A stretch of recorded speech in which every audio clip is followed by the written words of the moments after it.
अधिकृत उमेदवार ओमराजे निंबाळकर यांच्या प्रचारार्थ आता येत असणारे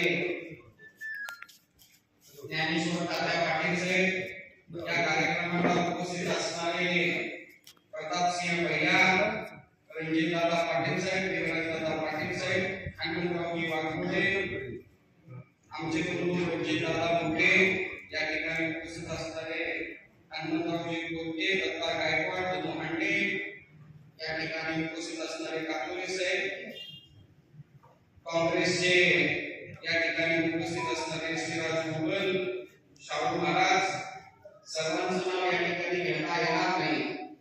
आता ओमराजे थोड्या वेळात इथे येत आहे। आज बाजारचा दिवस आहे, त्यामुळे लांबच मी या ठिकाणी काही बोलणार नाही। राष्ट्रवादी काँग्रेस पक्ष, शरदचंद्रजी पवार साहेब गट, शिवसेना, उद्धव बाळासाहेब ठाकरे गट आणि काँग्रेस आहे, तिन्ही पक्षाचे कार्यकर्ते गेल्या 2 महिन्यापासून ओमदादा बरोबर प्रचार करताना आपल्याला या ठिकाणी पाहायला मिळत आहे।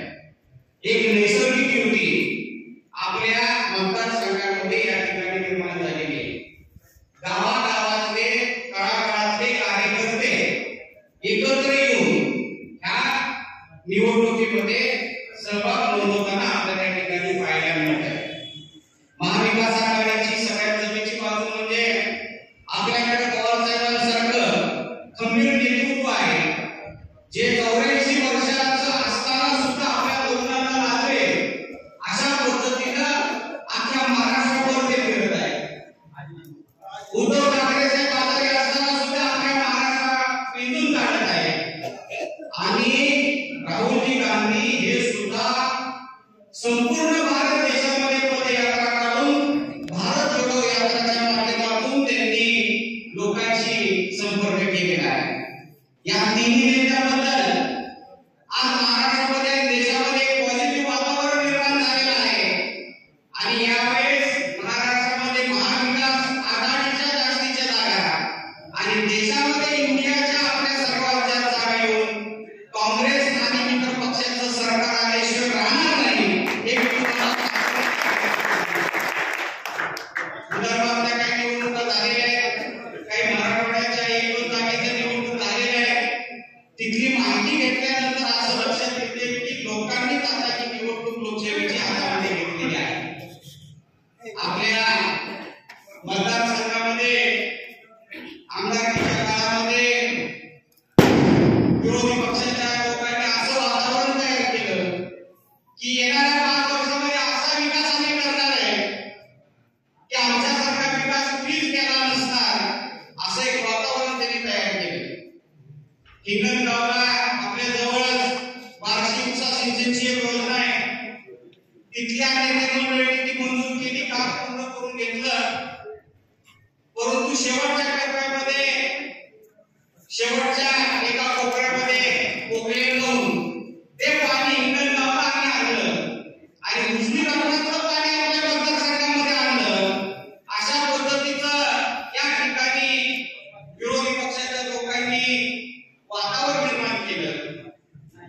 ते पाणी पाण्यासाठी 3 तालुक्यातल्या गावामध्ये जाऊन त्यांना गाड्या भाड्याने देऊन त्या लोकांना हिंगणगावला नेण्यात आलं आणि आम्ही उजनीचं पाणी आणले बघा म्हणून सांगण्यात आलं।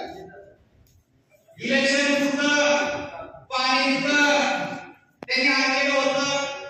आज 4.5 वर्ष झालं एक थेंब सुद्धा पाणी त्या हिंगणगावच्या गावामध्ये आणि तलावामध्ये नाही।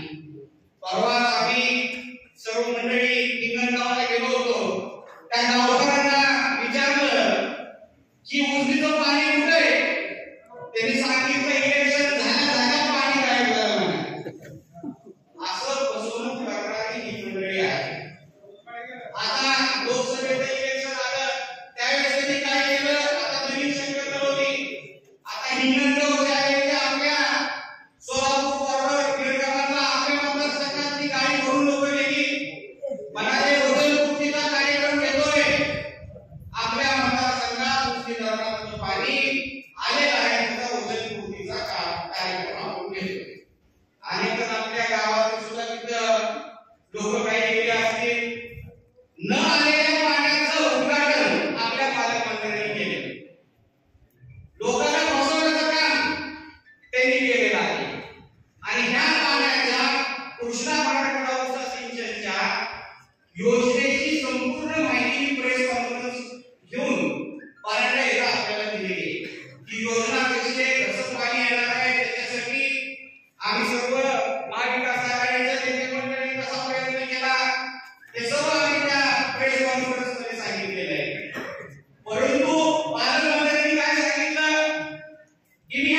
मंत्रिमंडळाला 11,500 कोटी रुपये निधी मंजूर करून आणलेला आहे.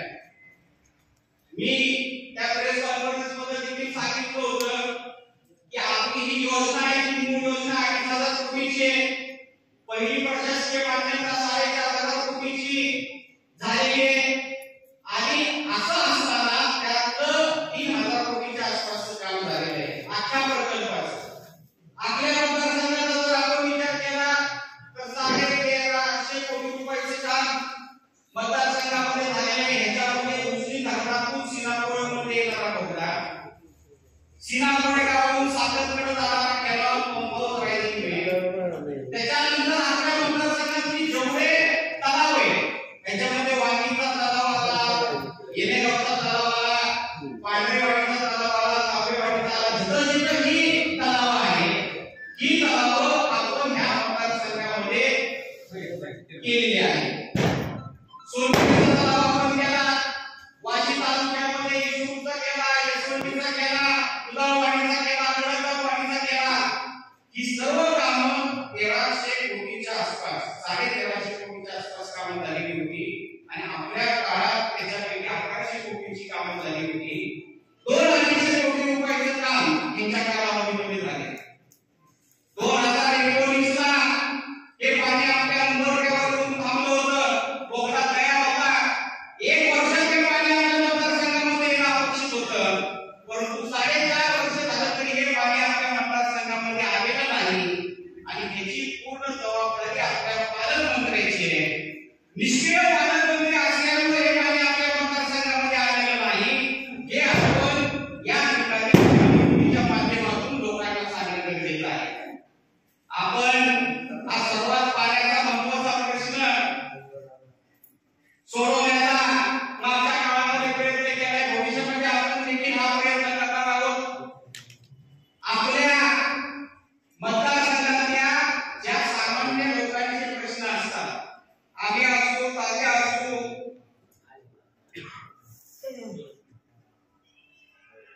आम्ही लोकांच्या आमदार असतानाही संपर्कात होतो, आमदार नसतानाही संपर्कात आहोत. विरोधी पक्षाचे लोक सुद्धा म्हणतात की नुसतंच लग्नाला जाते, नुसतंच मुलीला जाते, नुसतंच वाढदिवसाला जाते. म्हणजे आम्ही लोकांच्या संपर्कात आहोत हे विरोधकांनी मान्य केलेले आहे. विरोधकांनी मान्य केले की यांनी नुसतीच धरणं बांधले, नुसतं तलाव केले. आता धरण तलाव केलं तर हे चुकीचं आहे का? ते जाऊ द्या.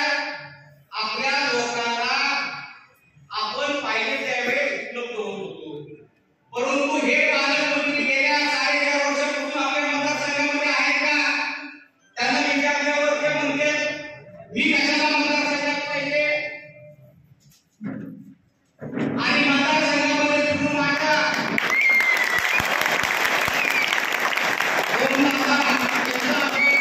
स्वागत करूया, तात्यांचं देखील स्वागत करूया.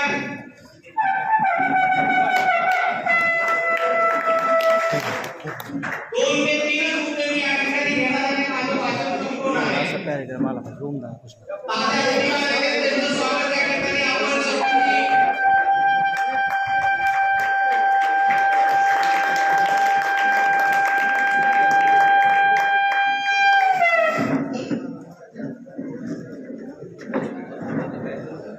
ओमराजे आणि तात्यांचं स्वागत आपण केलेलं आहे.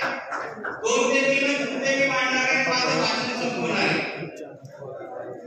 आम्ही आणि तात्या आपल्या संपर्कात राहत होतो, आमदार असताना, आमदार नसताना, परंतु सध्याचे आमदार म्हणतात मी काय मतदारसंघामध्ये असणं अपेक्षित नाही.